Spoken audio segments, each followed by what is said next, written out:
Grocery stores changed, and I don't belong in them anymore. I walked into the store like I always had, keys in one hand, a soft cloth tote in the other. It wasn't anything special, just a regular Tuesday.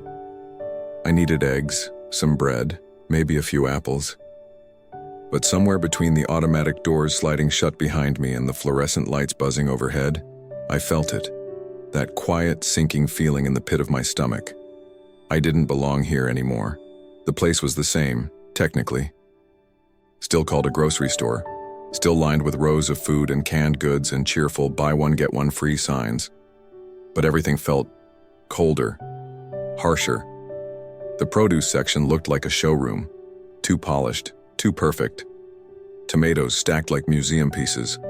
Music playing, but no rhythm I recognized. People rushed past with carts that didn't squeak like they used to. No one looked at each other. No one smiled. No one noticed me. I stood still for a moment, trying to gather my bearings like someone stepping into a city where they once lived, only to find all the streets renamed. It's hard to explain this feeling unless you've lived long enough to know both sides of time. There was a point when going to the grocery store felt familiar, almost comforting. I knew the butcher's name. I remembered where the good tomatoes were, which cashier had the fastest hands, and who would always double-bag the milk without being asked. There was a rhythm to it, a human rhythm. Now everything's scanned, automated. Personalized ads flash on little screens at checkout. I fumble with the digital coupons they keep sending to my phone, which I never quite learned to use properly. I watch as people younger than my children glide through the aisles with earbuds in, and a look in their eyes like they're somewhere else entirely. It isn't just the store that changed. It's the pace, the energy, the unspoken rule that everything must be fast, efficient, optimized. There's no room for slowing down, no room for pausing to ask, "How are you today?" Not unless a machine prompts it, and that's the part that cuts deeper than I expected. Not just feeling old, but feeling invisible. Feeling like the very places we helped build, brick by brick, dollar by dollar, decade by decade, no longer have room for the people we've become. This isn't about resisting change. I understand change. I've lived through plenty of it. But sometimes the world shifts so quickly, so quietly, that one day you look up and realize you don't recognize the place you once felt at home in.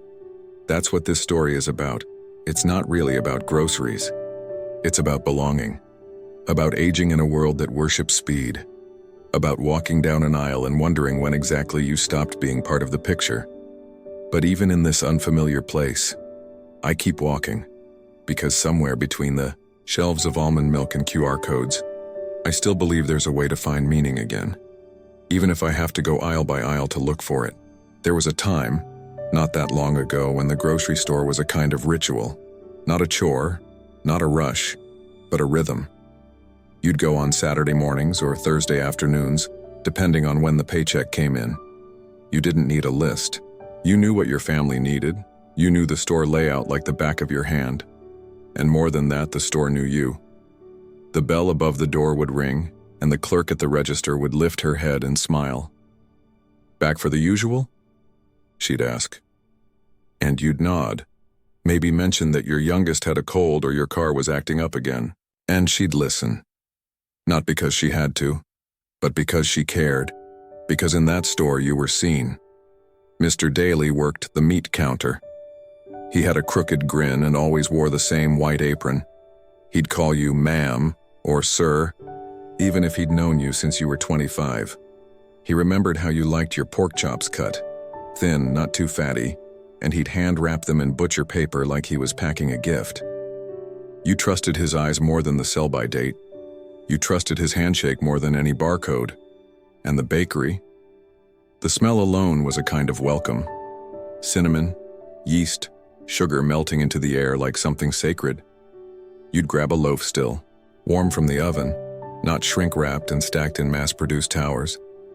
The woman behind the counter might sneak you an extra roll if she liked your smile or remembered that last week you mentioned your granddaughter was visiting. Back then, the store was part of the neighborhood fabric. It wasn't just where you shopped. It was where you bumped into people, caught up on gossip, heard about someone's new job, or someone else's loss. A community board near the entrance would be pinned with baby photos, fundraiser flyers, church bake sales. You'd stop for milk and leave with an update on someone's life. No one rushed you. No one expected you to scan your own items or download anything. You paid in cash, sometimes wrote a check. Sometimes, if the manager knew you and times were tight, they'd let you pay next time. That wasn't just business, that was trust. And trust, real trust, is rare currency now. I didn't think it would disappear. Not so soon. Not so quietly. I thought stores like that would always exist because people like us would always exist. But they started shrinking, one by one. Bought, up, rebranded, or simply replaced. And what we lost wasn't just a way of shopping. We lost a place where we felt known. Now, when I walk into most grocery stores, I feel like I've stepped onto a stage I didn't audition for. The lights are brighter than a hospital corridor. The music is louder, faster, unfamiliar. The shelves stretch higher than I can comfortably reach, and the labels are printed in fonts that seem to shrink by the year. I can't find the butter without consulting a map. And I won't even mention trying to use the app. Self-checkouts greet me with a robotic voice that somehow always sounds impatient. Please place the item in the bagging area. I do. Item not recognized. I try again. A red light flashes. A stranger comes over, scans something, and leaves without a word. No smile, no small talk, just more beeping. I miss the conversations. Miss someone saying, "Oh, I tried those strawberries yesterday, they're sweet this week." Or, "Your usual bread's out, but we've got a fresh batch coming tomorrow." Now it's screens and barcodes and clipped efficiency. Even the workers, bless them, are pushed to move fast, faster than is fair. They don't have time to notice the look on your face or the tremor in your hands. They're trying to survive their shift. No one's being cruel. No one means harm. But still, it hurts to feel like an inconvenience in a place that used to feel like second home. And there's another kind of hurt too, one you don't expect until it's there. The loneliness. It creeps in, slowly, silently. You don't realize it at first. You think you're just having a rough day. But then it happens again, and again. You walk through aisles filled with hundreds of people but feel completely unseen. You ask for help and get pointed toward an app. You make eye contact and receive nothing in return. You begin to wonder if you've become invisible. It's a painful kind of silence, not because no one is speaking, but because no one is connecting. The store isn't designed for lingering. It's designed for speed. And speed doesn't leave room for stumbling, for questions, for grace. I know change isn't always bad. I know these advancements are meant to make things easier, quicker, smarter. But easy isn't always human. I'd take a long line and a chatty cashier over an efficient machine any day. I'd rather be asked about my day than be told to insert card and remove quickly. The grocery store used to be a part of life's rhythm. Now, it feels like a test, and I didn't study for it. But here's the thing, I still go. I still show up. Even if I feel out of place. Even if no one sees me. Because I believe something can still be found among the cold lights and cold looks. A spark, a smile, a moment of warmth. And sometimes, that's enough to carry me through the rest of the week. I'll be honest with you. For a while, I stopped trying. I stopped asking for help. I avoided the self-checkouts. I walked past the new digital coupon kiosk without even glancing at it. I'd shop at odd hours when the store was emptier. Less noise, fewer eyes. I told myself it wasn't worth the frustration, but something inside me wouldn't settle. Not because I wanted to keep up with the world, but because I didn't want to disappear from it. So one day, I asked my granddaughter to show me how to use the grocery app. She was 7. Her fingers tapped the screen faster than I could follow, but she was patient. She showed me how to make a list, how to clip a digital coupon, how to check if they had my favorite peanut butter in stock. I didn't understand all of it, but I understood enough. We laughed a lot, mostly at me, and strangely I didn't mind. Because for the first time in a long time, I wasn't being left behind, I was being brought along. It wasn't just about learning to shop again. It was about learning to belong in a space that had changed its language. I started making little adjustments. I figured out which stores still had real humans at checkout, real voices, real smiles. I found out they had early morning hours just for seniors where no one rushed you and the lines weren't so loud. I even joined a local co-op where I now know the names of the volunteers and they know mine. We trade recipes. We talk about the weather. It's not the old days, but it's not bad either. One day I watched a young man in line ahead of me struggling to find his wallet. He looked flustered, embarrassed. I leaned forward and said, "Don't worry, I've done worse." He laughed, just a little, but enough. It reminded me, connection doesn't depend on age, it depends on presence.